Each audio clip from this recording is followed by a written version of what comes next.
Hello everybody, and welcome to week 5 of the self-care 8-week tips on taking care of yourself to bring more balance into your life. This is my 5th week in the webinar, and if you've been following, we've been doing some great work, getting lots of great feedback from the participants and people who are watching the replay.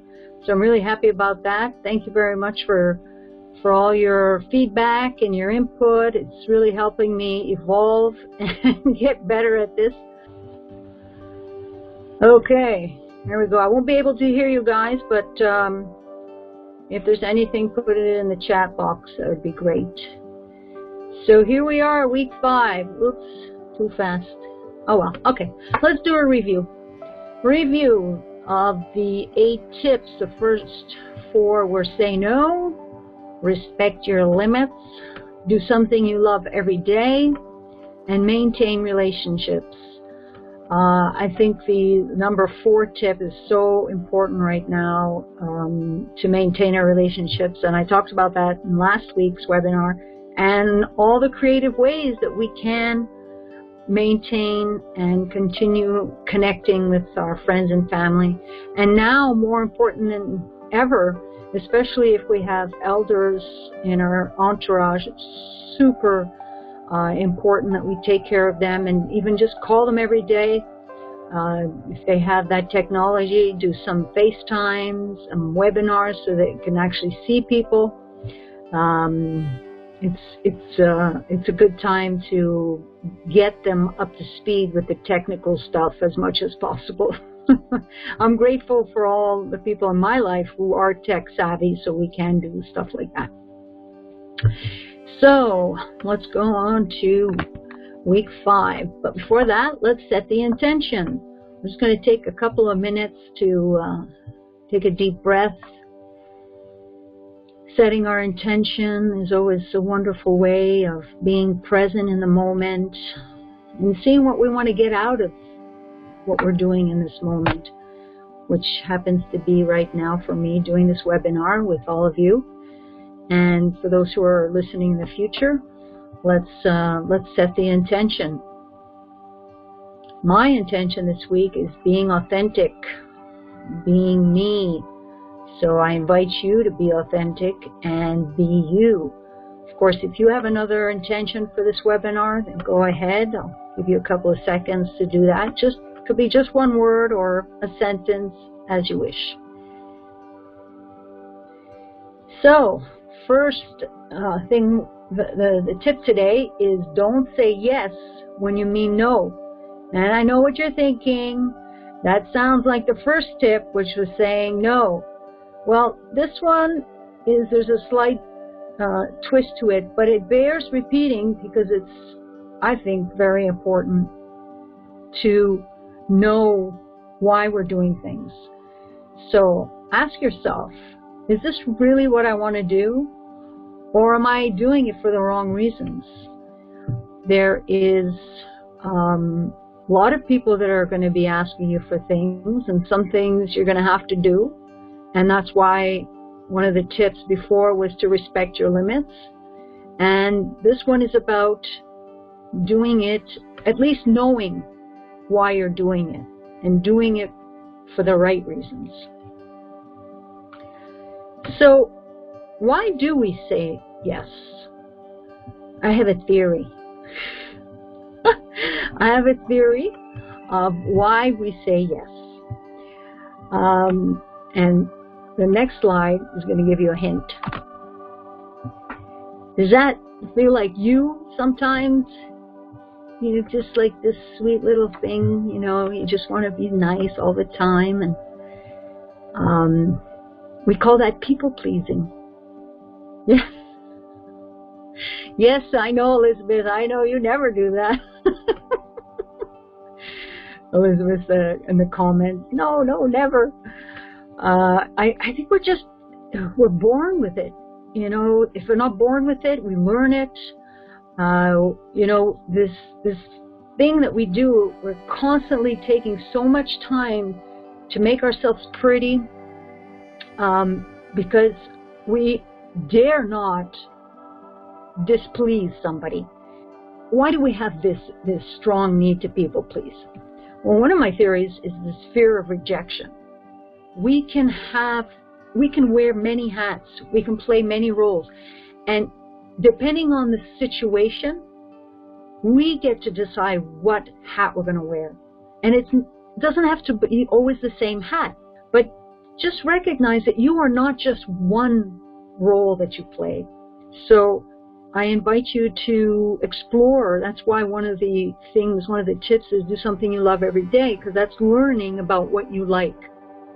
And that's bringing you closer and closer to self-care. The other thing that we need so much is the need to be loved. That for sure, I know I hadn't realized this for many years, that I felt unlovable.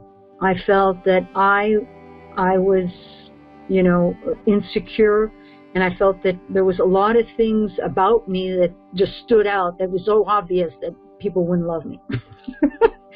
And working through that, and that need to be loved, and how we go and get that acknowledgement and that validation depends on who you are and what you do. And what can we do every day to take care of you? Small actions produce huge changes. I don't know if you ever noticed this, but when you start having a little change for the better in your life, and somebody asks you, well, what was it? What was it that was the thing that was the? And sometimes you can't pinpoint it. You're like, I don't know what it was. Then if you think about it, it was a whole bunch of things. So that's why I say start with one little small thing, like a glass of water, 2 glasses or 3 glasses a day. And from there you'll see, you drink more water, maybe you'll drink less coffee. That's the second thing you're doing for yourself, have self-care. And then maybe you'll, take more time for yourself. Like one of my big things, I actually made it a New Year's resolution one year, is I was going to give myself more time between appointments. This idea of thinking, I've got appointment at, let's say, 10 o'clock in the morning. I'll leave my house at 9:30, and it takes me 25 minutes to get there. Okay? Well, did I ever leave my house exactly at 9:30? No, I left my house at 9:35. So I gave myself exactly 25 minutes. But then I didn't have any loose in case there was a deer crossing the road, because I live in a place that deers could cross the road. And you could, be in the ditch or whatever, but that would be another catastrophe. But my point is, I didn't give myself enough time for things that might have happened, or delays, or seeing a neighbor say, hey, how's it going? It's like, oh, hi, I gotta go, I'm busy, So I decided to give myself more time. Instead of leaving 25 minutes to give myself exactly that, I would give myself 35 minutes to get there. And it just brought my stress level down. It just made me feel like I have lots of time. And honestly, we do have. Time is something that we can mold and shift and manipulate. We decide what we're going to do with our time. Somebody says, I don't have time. Well, do you have time to eat? Do you have time to shop? Do you have time to brush your teeth? Do you have time to watch 3 episodes of your favorite series on Netflix? Well, no. You make those times to do that. So allow yourself, my suggestion is to allow yourself more time in between appointments. So here is the energy code for this week. This is Dustin Eli's cards. I don't know if you guys have had a chance to look at them from the previous, actually it was only one presentation that I showed you, but if you had the PDF, you can go and look at it. I just love these cards. This is my big color now. I love the blues. I'm into blues a lot these days. So this one is clarity, free to be me, following my bliss. I am awesome. It's good to be you. And what I like to do with these cards is just the one that's on the left of your screen. or maybe it's on the right, depending on how this is presenting. The one that doesn't have any of the writing on it, I invite you to just gaze into the code, the energy code, and just allow yourself, your eyes to just go slightly like out of focus, and see if you can see any other images that come up as you gaze into this clarity energy code.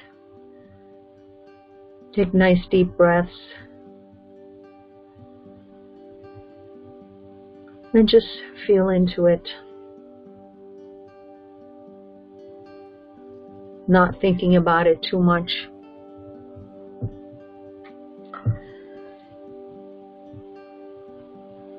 And thanks, Dustin, Eli. You can get the full deck at dustineli.com. Thanks, Dustin, for contributing these cards to this self-care program. So I invite you to stop being nice and start being real. Thank you so much for attending. Thank you so much for listening. For those who are listening to the replay, thank you so much. And please share my stuff, and please write a review. Thank you all again. Good night. Thank you.